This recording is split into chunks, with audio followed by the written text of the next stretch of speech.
There's a reason I love working remotely.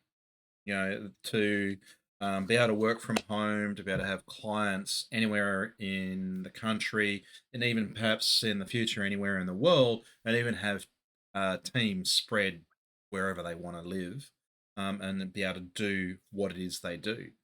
And it's an example, and it's the challenges of commuting.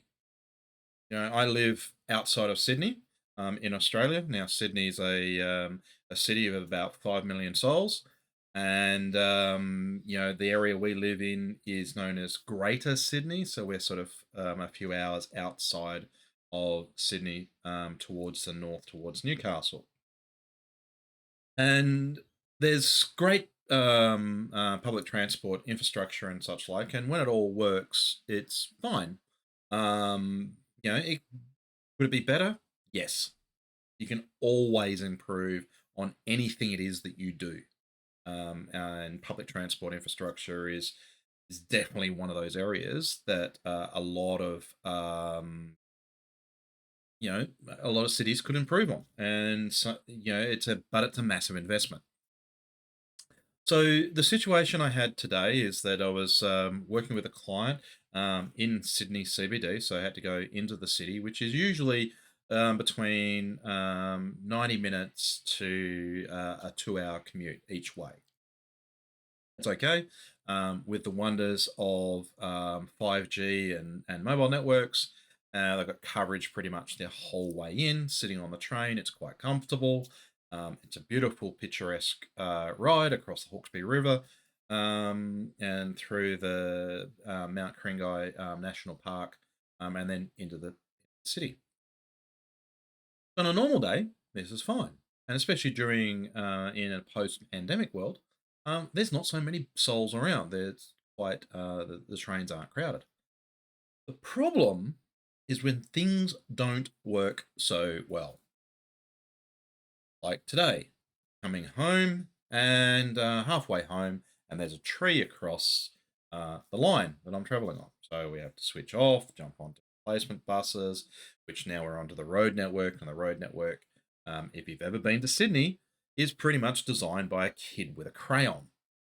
Yeah, it's just everywhere. It doesn't make sense. When you have a look at the geography of the area, it starts to make sense. But from an aerial view,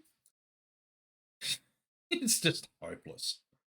Sorry, Sydney designers and civic engineers and such like. It is what it is, right? So we're now crowded onto buses when one of them had a mechanical issue, so we had to wait for the next one, and eventually get home. Now it took over 3 hours for me to do that, disconnections and all that sort of stuff. Well over three. It just completely throws the day out. So for me to be able to commute to the city, which is only a few hours away, to drive is about 90 minutes each way. Um, but it's not in a direct line because I have to go around rivers and lakes and everything else. Again, it's not a straight line. And, this is sort of symbolizing some of the challenges we have in business, if you like. Nothing we try to do is always a straight line. There's lots of different things we have to encounter. We have to deal with delays. We have to deal with issues. Sometimes things are going to break and things aren't going to work, and it's going to disrupt our flow. Again, this is the thing that I love about telecommuting and online presence and video conferencing tools and stuff that I've been working with for over 20 years, that a lot of people are just coming to grips with now. That it means that we can be more valuable, we can be, more efficient with our time. So, whilst I was delayed in my travel, whilst I was delayed in my commute, with a smartphone, a laptop computer, and good wireless internet infrastructure, it's possible to continue to work and continue to add value and continue to deliver on what it is you do. But it's still disruptive, right? Especially if you're traveling.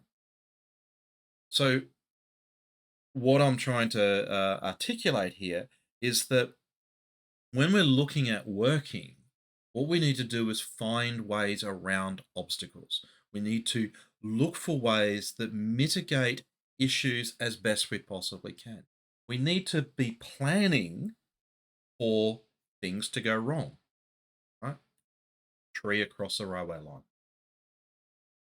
What could go wrong in your business that you need to plan for and be ready for in the event that it happens so that you're not completely stuck.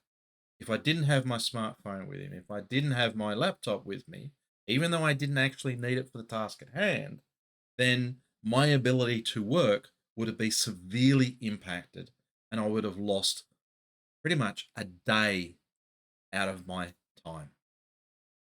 Time is the most precious commodity that you have.